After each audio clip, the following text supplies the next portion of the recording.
करवावहै तेजस्विनावधीतमस्तु मा विद्विषावहै। ॐ शान्ति शान्ति शान्तिः।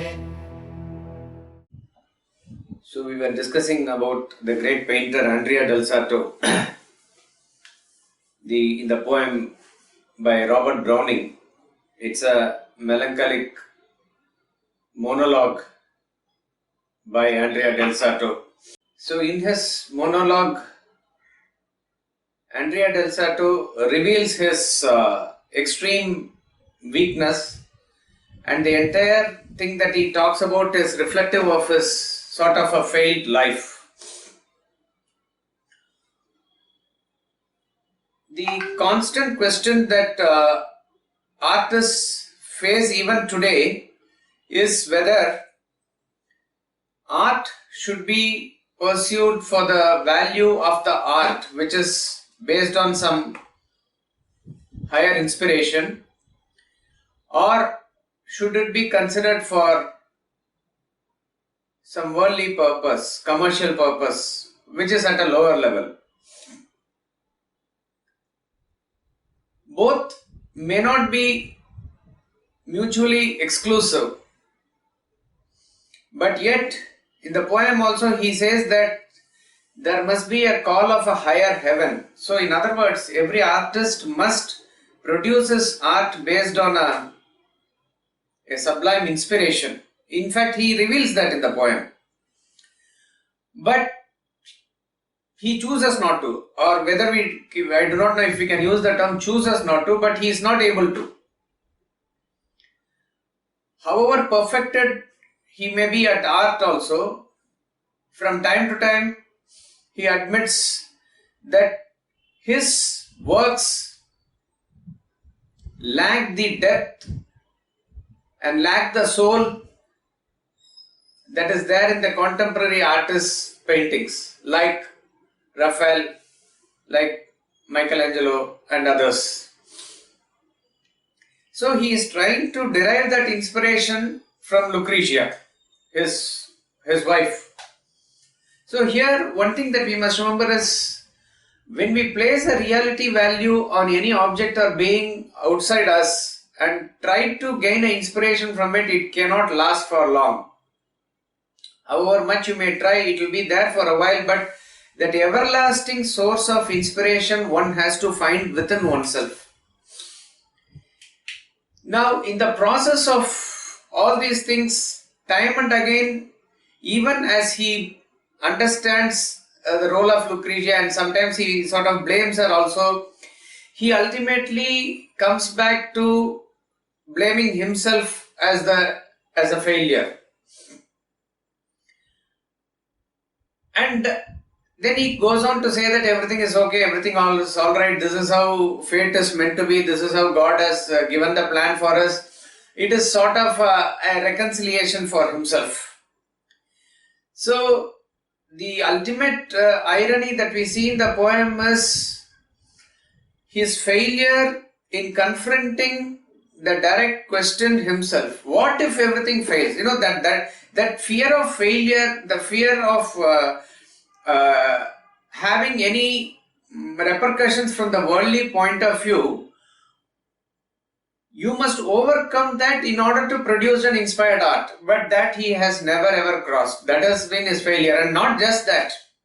The irony is that he has not confronted this question directly. Therefore, he turns his head the other way and he keeps on saying that this is how it should be and I am okay with what I know. This is the saddest part of the poem.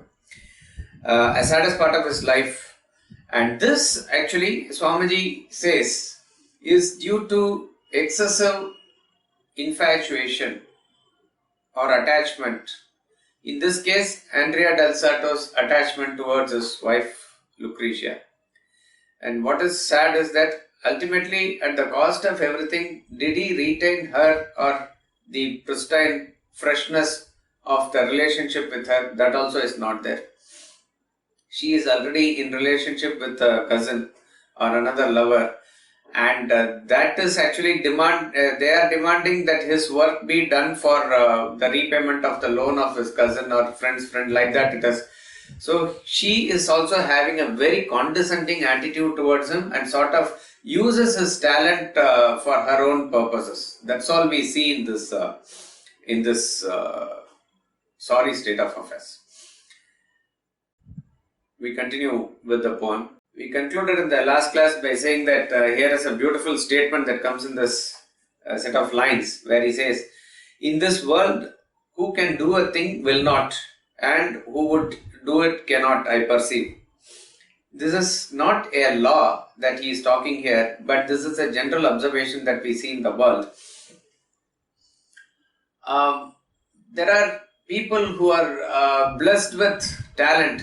There are people who are blessed with great amount of intelligence or brilliancy in a particular field, but somehow they are not inclined or wanting to prove themselves or wanting to do it.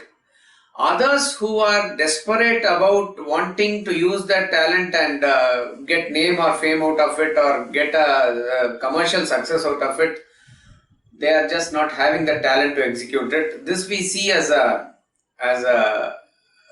observation. This is how the world is, and that is what Andrea Del Sarto is saying here.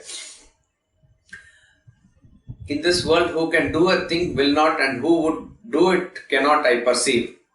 Yet the will's somewhat to the power, and thus we half men struggle at the end. God, I conclude, compensates, punishes. It is safer for me if the award be strict, that I am something underrated here, poor this long while despised, to speak the truth. I dared not, leave home all day, for fear of chancing on the Paris lords. The best is when they pass and look aside, but they speak sometimes. I must bear it all. Well, may they speak. That Francis, that first time, and that long festal year at Fontainebleau. See, he ultimately says that according to the action that a person does, so he is talking about the effect of law of karma in general. God compensates, God punishes. So whatever I have got, it is based on whatever I have chosen and whatever I have done. That I am underrated as a painter in Florence here, it is safer for me. You know why? To speak the truth, I really do not want to leave this house all day. I want to be confined here for one reason, that I might encounter some lords of the Paris outside. And why? Because we have said in the last class, and he is going to say in a few lines later, that the king of Paris, who was a patron of his art and in good faith had given him a lot of money, which he spent on building this house, and based on Lucrezia's demands, he came back, and the idea was that he will go back quickly there, but he did not.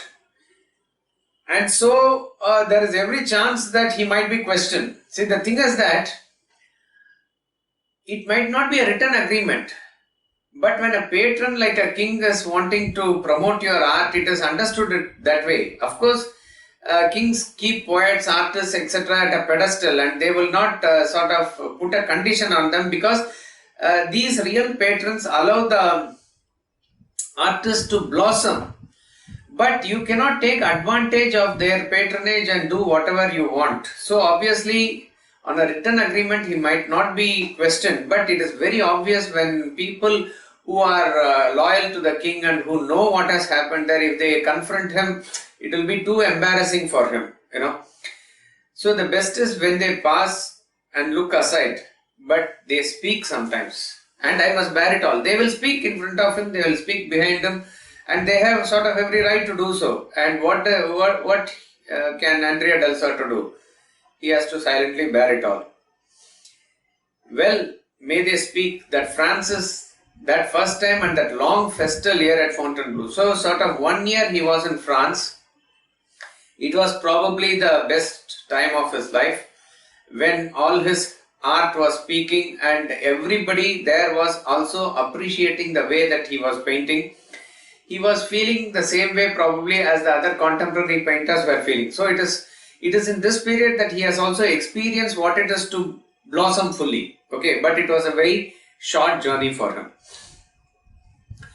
I surely could sometimes leave the ground, put on the glory Raphael's daily wear, in that humane great monarch's golden look, one finger in his beard or twisted curl over his mouth's good mark that made the smile, one arm about my shoulder, round my neck, the jingle of his gold chain in my ear, I painting proudly with his breath on me, all his coat round him seeing with eyes, such frank French eyes and such a fire of souls. He is remembering or reminiscing on those times. He is referring to the king as a humane great monarch. So that means he had a good feeling for Andrea Del Sarto. He was not like how we saw as a patron in the letter to the Earl of Chesterfield. Not like that. He was a genuine patron. And then during that time, whatever Raphael and other painters they were, and then they go about professionally doing their art, like that Andrea Del Sarto was also doing. And what was his relationship with the king? The king was so much pleased by his art that he would put his arms around the painter Andrea Del Sarto, and he could. That means what he says is that he felt very, very close to him. Both of them had a very close bondage and relationship. And as the king was admiring and he was painting, I painting proudly with his breath on me, like that he was so close to the king. As he was doing all this painting, all his court round him, seeing with his eyes. The great way by which the king was admiring the art, all his subject and all the people of France, they were also in the same mode. They were also appreciating the art as the king would do. Such frank French eyes and such a fire of souls. Profuse my hand kept plying by those hearts. And best of all, this face beyond. This in the background, waiting on my work, to crown the issue with a last reward. A good time, was it not, my kingly days, and had you not grown restless? But I know, it is done and past. It was right, my instinct said. To live, the life grew golden and not grey. And I am the weak-eyed bat no sun should tempt out of the grange whose four walls make this world. For any artist, when there is a great encouragement from the connoisseurs of art, from the people who admire that art, it is true that the inspiration is from within. But any production of art is meant for the public, right? So the artists are serving the people at a higher and a greater level. You see that when a singer gets the right type of audience, he feels more enthused to sing even deeper songs, like that it is. When a speaker on a particular subject gets an audience who can appreciate what he is saying, or is at a frequency that what he is saying, he will be inspired to dig more and more and speak more subtle themes also. Otherwise, mechanically for a crowd, whether for a fee or whether for the time that is allotted or something, he can speak and come. But definitely the subject of the inspiration, the deep theme is there within you only. But it gets augmented when there are people around you who are encouraging you to do better. And that was his experience in France. So, as the people were encouraging, his hands were painting better and better pictures. And even in those pictures, as he was doing, what was he visualizing and painting is this, he says, this face. Whose face? Lucrezia's face. Was in the background. So, as it was mentioned, that most of his painting, including Madonna's painting, etc., resembled Lucrezia because he was totally infatuated with her. And he says those were his great days. Those were the kingly days. And then what happened? As he was in the peak of his career and it was all growing up nicely there, Lucrezia became restless. Very, very sorry state of affairs. And that's how it was. Because of her demands and other whatever, she wanted him, and he felt very helpless. Because of his infatuation and attachment, he felt very helpless. And but I know, now then he says it's done. So he knows that she is to be blamed. That's where I said, so he ultimately turns the blame on him only. There is no other way. He is in such a hopeless and helpless situation. And it was right, my instinct said, whether he says it with conviction, we do not know, but it is a sort of reconciliation with itself. Yes, I should have come. Why? Because you can always say more than what the king gave us, money and everything, it is Lucrezia's love and Lucrezia's company, that is what is more important for me. That is how he is going to reconcile for himself. But deep within he knows that he has committed something wrong. And this is the situation of a person who is entirely caught up in the attachment. To live, the life grew golden and not grey. And I am the weak-eyed bat, no sun should tempt. So, like the weak-eyed bat which is confined to the barn and no sun can tempt it, like that, this person is confined to the walls of attachment and because of his infatuation to Lucrezia, that nothing else can tempt him, nothing else can make him come out of that. So for some it goes into the golden way, like it is prosperous and moving ahead. For some it is grey, that means it is dull and going beyond, like that it is. How could it end in any other way? You called me and I came home to your heart. The triumph was to reach and stay there. Since I reached it ere the triumph, what is lost? Let my hands frame your face in your hair's gold. You beautiful Lucrezia that are mine. Rafael did this, Andrea painted that. The romance is better when you pray, but still the other's virgin was his wife. Men will excuse me, I am glad to judge. He says, how could it have ended in any other way? It could not have ended in any other way. That he had to helplessly come and sort of fall at the feet of Lucrezia was the thing that was ordained. Because no other choice was there for him. The mind, when it is totally caught up with this, the intellect has the intellect is too weak to exercise any control over the mind. So how could it have ended? No, in no other way it could have ended. You called me and I came home to your heart. But that's why he is now justifying, sort of. He says the triumph was to reach and stay there. Since I reached it, ere the triumph, what is lost? Actual triumph would have been that I could have been a great painter based on the patronage from the king there, and I would have got much more glory. But I reached it. It here refers to the love of Lucrezia. So he thought that more than anything he has reached that ultimate triumph. So therefore what is lost? I value this more. Very poetic, very romantic and very, speaking from a philosophical level, if you look at the words that are given here, but mostly sort of empty words, because it is coming not out of his conviction and a great sense of renunciation or something like that. It is coming out of his total helplessness. And then again he goes into the whole poem, if you remember, is talking about his wanting to stay side by side with Lucrezia because he is extremely tired and he needs her company to sort of rejuvenate him. So he again comes to that point where he says,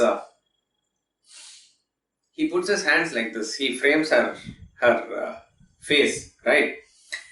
And based on that, he has painted the Madonna exactly the same way as Rafael has painted, but in Madonna is Virgin Mary's painting. In the painting of Andrea Del Sarto, the painting is reflecting the face of Lucrezia. Like many other paintings, this painting also reflects, because in each and every painting, his obsession of Lucrezia comes out here. Okay, you beautiful Lucrezia that are mine. Rafael did this, Andrea painted that. So there is a painting that is sent to him. That is Rafael's painting is there, and his painting is also there. He is comparing. The Romans is better when you pray. This line says it all actually. Roman here refers to Rafael. Raphael's painting of Virgin Mary is better when you pray. So what is the main purpose of Virgin Mary's painting? It is to bring the divinity, and when you are praying, it should make you pray. It should reveal that. And that's what he says. Romans is better when you pray. So when you pray to Virgin Mary, Raphael's painting is better. But still the other's virgin was his wife. The other's is Andrea Del Sarto's virgin. The Virgin Mary that is painted in his painting was his wife, Lucrezia. Men will excuse me.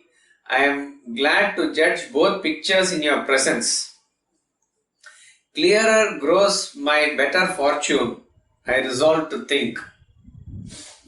For, do you know, Lucrezia, as God lives, said one day Agnolo his very self to Raphael, I have known it all these years. When the young man was flaming out his thoughts upon a palace wall for Rome to see, too lifted up in heart because of it. Friend, there is a certain sorry little scrub goes up and down our Florence, none cares how. Who were he set to plan and execute as you are, pricked on by your popes and kings, would bring the sweat into that brow of yours. To Raphael's. We'll come back to this. Per se, with reference to painting, he says you can compare these two paintings. Painting of Andrea Del Sarto may have been great any day. Any painting for that matter, because he was given the title Andrea Senja Errori. I think it's a Spanish term which means the unerring Andrea Del Sarto. The painter who cannot do any error. That's all it means. That was his greatness. Okay. So, when you compare these two pictures and look at the outward beauty, structure, perfection about it, probably Andrea Del Sarto's picture is any day greater. And he says, it is not for any, Tom, Dick and Harry to pass a comment or judge. Who is to judge? The person who is deep into the subject, they are the best judge. He is saying, as God lives, Agnolo here refers to Michelangelo, his very self. He was mentioning this to Raphael one day, and he has known this all these years, and this is what Swamiji mentions is in the commentary as confessed by the painter himself. When the young man was flaming out his thoughts upon a palace wall for Rome to see, two lifted up in his heart because of it. When Rafael was painting on the walls of Rome, two lifted up in heart because of it. He was very inspiredly painting. As he had mentioned in the previous stanzas also, previous lines also, that they were very, they were looking up to the heaven, and such an inspired state their painting came. His heart and soul was in it. And he was pouring out his creativity into that painting. And at that point of time, Michelangelo told Raphael, friend, there's a certain sorry little scrub. That means there is a small insignificant fellow here nearby in Florence. Goes up and down our Florence, none cares how. Who, where he set to plan and execute as you are, pricked on by your popes and kings, would bring the sweat into that brow of yours. To Raphael's, and indeed the arm is wrong. I hardly dare, yet only you to see. Give the chalk here, quick. Thus the line should go. But the soul, he is Raphael. Rub it out. Still, all I care for, if he spoke the truth. What he? Why? Who but Michelangelo? Do you forget already words like those? He is only recalling the words of Michelangelo to put the confidence in Lucrezia that he is the greatest painter, or he is a great among the contemporaries. He ranks among them definitely. So if he is also going to get that inspiration, he will be sort of one among them. But he is desperately looking for that inspiration from her, which he is not going to get. So what Michelangelo is saying is, here is a small insignificant person relatively who is going up and down in Florence, where he is set to plan and execute as you are, pricked on by your popes and kings. Just as you have the patronage of the popes and kings, and you are given a great wall to paint in Rome, and egged upon by them, encouraged by them, when you are doing, if he is also in that same situation, if Andrea is also in the same situation, he would bring the sweat into the brow of yours. You are no way anywhere near to him when compared in terms of the art. So what is implied here is that he has not got that inspiration, and therefore he is not in that way that you are great, Raphael is great. But if that other painter had that same inspiration and the same encouragement as you have got, you will pale into insignificance in front of him. But that was not the case. That is why it is, if you relate to the line that we read out at the beginning of the session, that those who will cannot, and those who can will not. Obviously, we cannot anyway lower the status of Rafael here. He is maybe one of the greatest. But in comparison with Andrea Del Sarto, maybe Andrea Del Sarto is a little more higher than Rafael here.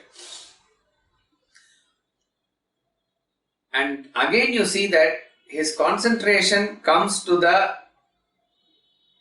painting that has been sent by Vasari in his room.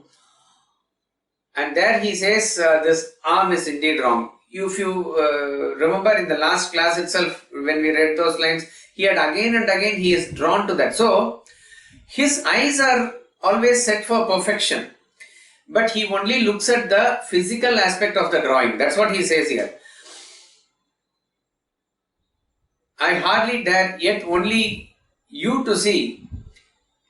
Give the chalk here, quick. Thus the line should go. So there's something, the arm is wrong. He says, give me the chalk here, I can quickly change it. The line should go like this. But the soul. I can change the outward beauty of the drawing, but I cannot bring the soul of the drawing. That was his constant complaint, isn't it? He is Raphael. Whoever painted this, the great Raphael, and how he has painted, even though the slight so-called mistake, that mistake you and I may not be able to point out, but Andrea Del Sarto has seen that. Despite that painting is able to bring out the soul, bring out the inner beauty, inner depth of that painting. So that it will be missing if he were to correct that. But the soul, he is Rafael, rub it out. So rub it out means he imagined that line to be drawn there, right? He says rub that line out. Still, all I care for if he spoke the truth. But what is it that I am remembering and caring for is that Michelangelo spoke the truth. What he, why, who but Michelangelo? Do you forget already words like those? So he is desperately appealing to her to produce that inspiration for him because he has been praised by the great Michelangelo himself. If really there was a chance so lost, is whether you are not grateful but more pleased. Well, let me think so. And you smile indeed.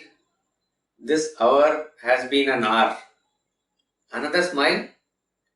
If you would sit thus by me every night, I should work better. Do you comprehend? I mean that I should earn more, give you more. See, it is settled dusk now. There is a star. Morello's gone. The watch lights show the wall. The Q owls speak the name we call them by. If there was a chance like that, the chance to paint like that, it's okay. See, even at least if you are not grateful, if you are at least pleased with me, that's enough, he says. See, all the things that he has done is for the smile and the encouragement and the love of Lucrezia. She should be actually much grateful for whatever, within quote, sacrifices that he has done for her actually. But even if you are not feeling to that extent, if you are at least pleased with little bit with me, that's enough. Well, let me think so. And at this point of time, a very dry smile she gives. See, she is also sort of cooperating with him, cooperating in the sense that wanting to just sit with him, and because she has to make him work, she has to get that money for the sake of her cousin's friend. So she has to she's sort of putting up with all these things. And she gives a smile. And you smile indeed. And in this process, 1 hour has been. So he is continuously talking and 1 hour has passed. Another smile. And then he says, if you would sit thus by me every night, I should work better. Do you comprehend? He is again and again trying to make her understand that she is the inspiration for his work. He is not trying to make her understand. He is trying to reiterate for himself. Even if she were to inspire him, remember this. If it was only with the heart and soul that she wanted to help him and be an inspiration for him, would that work? Otherwise, merely as a statue, if she is going to sit in front of him, it will not work. That's why he is always saying, do you comprehend? Do you think? But he is not going to get what he wants. And why? He is saying, if you are able to inspire me like this, I will work more, I will earn, and I will give you whatever money and other things that is going to come out of my painting, I will give you. See, it is settled dusk now. There is a star. This dusk is not just the evening that they are sitting and the dusk has settled there. The dusk, as it is symbolically also talking about the setting of the sun in his life, like that it is. Morello is gone, the watch lights show the wall. He is describing the dusk in the Florence there. Morello is the outline of the mountain that they were seeing through the window. That's gone because the light is not there. The watch lights are showing on the wall. And once the dusk settles, these Q owls begin to make that sound. They are called Q owls because they make that sound Q, Q, Q like that. So they are called as Q owls. Speak the name we call them by. Come from the window, love, come in at last, inside the melancholy little house we built to be so gay with. God is just. King Francis may forgive me. Oft at nights when I look up from painting, eyes tired out, the walls become illumined. Brick from brick, distinct instead of mortar, fierce bright gold. That gold of his I did cement them with. Let us but love each other. Must you go? That cousin here again, he waits outside. These lines, we understand, reveals a deep sense of regret and repentance that he has, which cannot be wished away or rubbed away. That's what it is. See, you can camouflage it outside with various justifications, various philosophical statements. But deep within you, you know that. And Andrea Del Sarto knows that. And that, see, the failure of him is not just all the experiences that he is going through. His real failure is to confront the reality face to face and say, what of that? Just to say what of that and come out of it, it is just not possible. Even to ask that question, it is not possible. To that extent, his mind is completely lost, So he says, come inside the melancholy little house. It's a great house, built very artistically. How we know? Because he has spent so much money on that, and it is a great mansion. But it is a very sad mansion. It is talking about the state of mind of the person who is living in that house now. We built to be gay, so gay with. We built it for our happy living here. And he says, God is just. The Supreme Lord is just. He has given the right, he has said earlier, the right kind of punishment and right kind of compensation. Everything he gives according to the law of karma only. So whatever karma that Andrea Del Sarto has done, accordingly he has got it. So with the money that he has got, he might have made a very great house externally. But the state of mind that he has chosen to be there, for that he has given this melancholy also. That is again is making like that it is. Sometimes in the night, he says King Francis may forgive me. Why King Francis should forgive? Because it is his money that he has spent on this house. Sometimes after painting, with the tired eyes also, when he looks up at the walls of the house, he says the wall become illumined with gold. Why? So much has been spent on the house. So it is constant reminder for him when he looks at the walls of the house that this money has been not justly or rightly used for the purpose for which it was granted. If the gold is what he cemented and he built that house with the gold given by King Francis.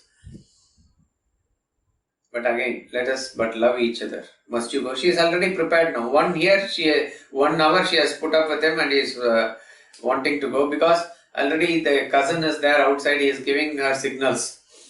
Must you go? The cousin here again. He waits outside. Must see you. You and not with me. Those loans. More gaming debts to pay? You smile for that? Well, let smiles buy me. Have you more to spend? While hand and eye and something of a heart are left me. Works my wear and what's it worth? I'll pay my fancy. Only let me sit the grey reminder of the evening out. Idle, you call it, and muse perfectly. How I could paint were I but back in France. One picture, just one more, the Virgin's face. See, all these lines, obviously, I really do not know how to explain also, and it is not probably meant for explanation. As we said in the very beginning of the session last week, that you have to only go along with the mood and tone of the poem and what Andrea Del Sarto is pouring out. Very, very pathetic situation that he is in. So she is again giving a very dry smile. You should go to the cousin. What is the connection there? Yeah, she is smiling because maybe there is more debts to pay, and she is only sort of trying to be cordial with Andrea Del Sarto so that her work is getting done. Okay. Let that smiles buy me. Okay, if I'm sort of willing to sell myself for those smiles. But what is the worth of those smiles? Because something of a heart that is not there. Again, he is coming back to that only. So whatever Lucrezia is offering to him as a compensation is just as some at the physical level, and that also she is very motivated with her own personal needs. That's about all. So I'll anyway sit through this for the remainder of the evening. You may call it idle, but how can I paint? He's saying I'm not having that energy, I'm not having that inspiration to paint. How could I paint? Well, there is time, why don't you do the work? Yes, but I'm totally tired. How can I do it? It will just not come out of me. One picture, just one more. The Virgin's face. Not yours this time. I want you at my side to hear them. That is Michael Agnolo. Judge all I do and tell you of its worth. Will you? Tomorrow satisfy your friend. I take the subjects for his corridor. Finish the portrait out of hand. There. And throw him another thing or two if he demurs. The whole should prove enough to pay for this same cousin's freak. Beside, what's better and what's all I care about? If you would be next to me, I want to, with the inspiration, I want to paint that Virgin Mary's painting once more. But not with the resemblance of your face, the real painting as it should appear. And then you listen to what Michelangelo and others will talk about that painting. But will you do that? He is actually wishing, he is only hoping, he is only imagining. All that's not going to happen. So why don't you just be with me? Why don't you satisfy your cousin tomorrow? Whatever has to be finished for them, I'll finish it here and throw them. Whatever they require, I'll just give it to them. And another thing or two, if he complains, let me do one or two more paintings and give it, and that should be good enough. And pay for the same. If that is not enough, I'll give him one or two more paintings, and that's good enough. Besides, what's better and what's all I care about? Get you 13 scudi for the rough. Love, does that please you? Ah, but what does he, the cousin, what does he to please you more? I am grown peaceful as old age tonight. I regret little. I would change still less. Since there my past life lies, why alter it? The very wrong to Francis. It is true.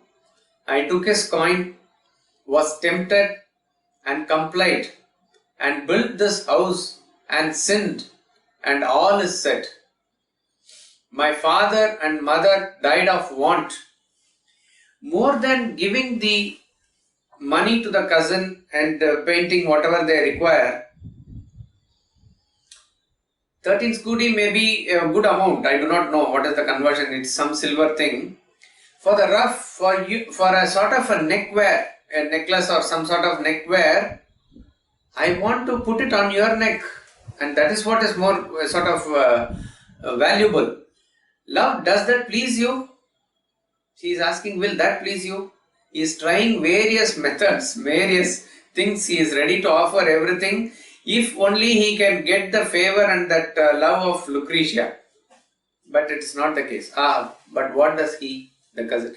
He is asking, what do you find in that cousin that he is more attractive? What is he doing that he pleases you more? And coming back to his own helplessness, I am grown peaceful as old age tonight. So this 1 hour, it has been a very long time for him, and he has grown old in this. So that means, when do you grow old? When you are actually extremely tired. Aging is a myth. Aging does not come by physical years. You can feel old even when you are 40. You can feel young when you are even at 80. It is to do with one's mental status. So this 1 hour that he has been ranting here also, it is feeling like that he is extremely tired. Um, and I have grown peaceful as old age tonight. I regret little, I would change little less. All that he is talking and ranting, however, that certain truths that he knows within our own also, it is impossible for him to change. The past is past. Now he cannot alter it. Why alter it? The very wrong to Francis. He is again and again caught up in that regret. He should not have done it. He knows it here in the thought, in the intellect, but he was helpless at the mind's infatuation level. It is true. I took his coin, was tempted and complied. He complied because of the restlessness of Lucrezia only, and built this house and sinned, and all is said. I have said all these things. My father and my mother died of want. Well, had I riches of my own? You see how one gets rich? Let each one bear his lot. They were born poor, lived poor, and poor they died. And I have labored somewhat in my time, and not been paid profusely. Some good son paint my 200 pictures. Let him try. No doubt there is something strikes a balance. Yes. You loved me quite enough, it seems, tonight. This must suffice me here. What would one have? In heaven, perhaps, new chances. One more chance. He is talking about, he is ranting into rambling thoughts. He says, even his parents, they were born poor. They lived a poor life and died poor. And I am also like that, sort of, You see how one gets rich. So, there was a chance for him. And she also knows how to get one rich. But let each one bear his lot. But whatever each one has earned according to whatever one deserves, let it be the case. They were born poor, lived poor, and they died. And I did some of my work and I got some money, and though I have not been paid profusely. So he was not able to, his regret is that he was not even able to take care of his parents. He could have become rich and made them little more happy also. That was not the case. And who took care of them? Maybe his brother, some good son. But again he is saying, okay, he took care of them, but when it comes to the talent, nobody can equal me. Let that good son, which is his brother, paint my 200 pictures, let him try. No doubt there's something that strikes a balance. That means somebody is blessed with a sedate, moderate way of life. He might have enjoyed parents' company and the satisfaction of doing his duty. But he is not talented. On the other hand, I am extremely talented, but I am given a life which is full of melancholy and sadness. So that means there has been each and everybody, it's like a package deal given to them. So he is philosophically saying that there is something that strikes a balance. Now she is becoming restless and she is wanting to go. And he knows that. And he is actually sort of, in a way happy that she has spent so much time with him, which he did not probably expect, but she has. Yes, you loved me quite enough, it seems, tonight. This might suffice me here. Even if he wants and tries to make her stay here, she is not going to say. So he is saying, that's enough. The great thing, great help that you did me today, it is sufficient for me. What would one have?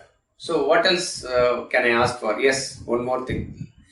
In heaven, perhaps, new chances, one more chance. 4 great walls in the New Jerusalem, metered on each side by the angels read, for Leonard, Rafael, Agnolo, and me to cover. The 3 first, without a wife, while I have mine. So, still they overcome, because there is still Lucrezia, as I choose. Again, the cousin's whistle. Go, my love. So, if there is a chance that if there is a chance for him to be among the greats and painting, where in heaven 4 walls are given, and the angel has measured and given the 4 walls for 4 of the great painters to paint. One for Leonardo da Vinci, one for Raphael, one for Michelangelo, and one for me to cover. The first 3 without a wife, while I have mine. So still they will be overcome. So what he says is, they are all inspired by themselves. They are not looking forward to an external inspiration. They will paint their pictures. Yet I will be able to overcome them. Why? Because I have my wife. Because there is still Lucrezia, as I choose. So even if that chance is given, with your help, I will be able to sort of do a great painting there.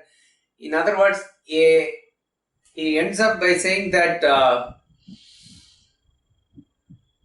he's coming back to the same point where he started, that with the help of an external inspiration, he will be able to produce the art which he is supposed to produce.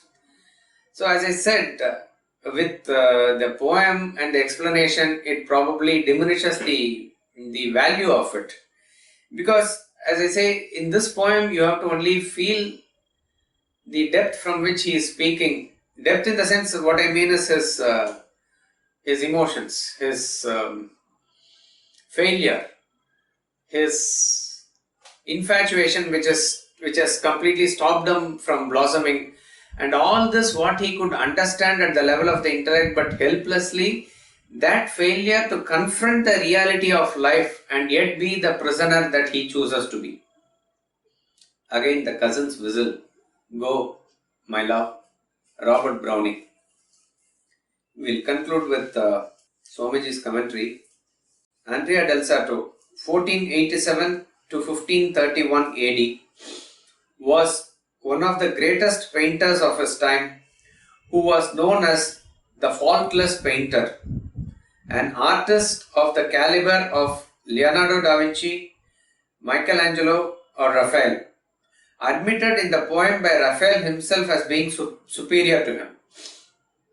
This celebrated painter of Florence produced several outstanding works of art.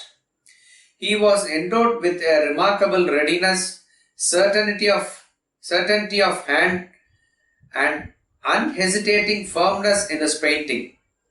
His painting gained for him the preeminent title Andrea Senza Errori, Andrew the Unerring. The youth of 23 was already the best fresco painter in central Italy, barely rivaled by Raphael, who was older by 4 years. Michelangelo's Sistine frescoes were then only in a preliminary stage. Andrea fell in love with Lucrezia, wife of a hatter named Carlo Recanati. The hatter died opportunely. Andrea married Lucrezia on 26 December 1512. She was a very beautiful woman, painted by her lover husband as Madonna and otherwise. Even in painting other women, his infatuation made them resemble Lucrezia. Before the end of 1516, a composition of his paintings, including that of Madonna, were sent to the French court. The art-loving monarch Francis was much impressed and invited Andrea to Paris.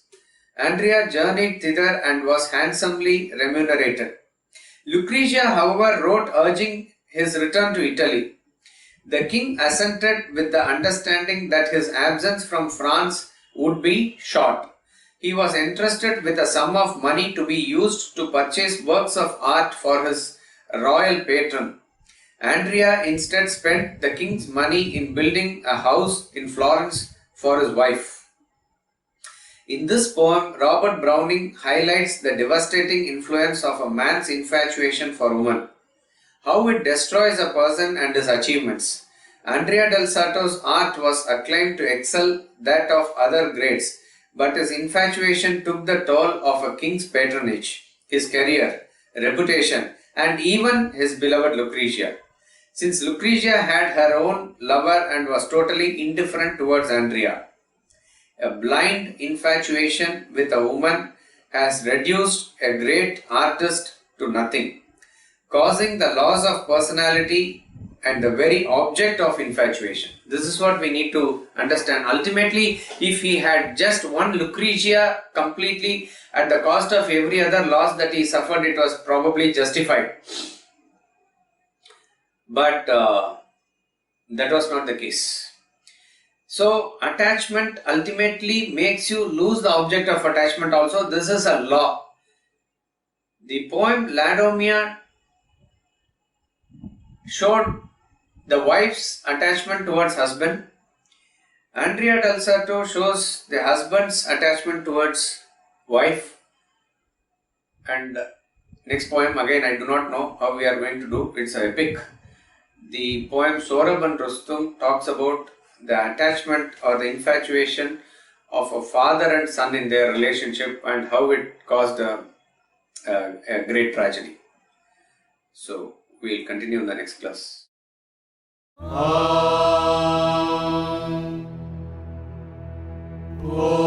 Purnamada Purnamidam Purnat Purnamudachyate Purnasya Purnamadaya Purnamevavashishyate. Om Shanti Shanti Shanti.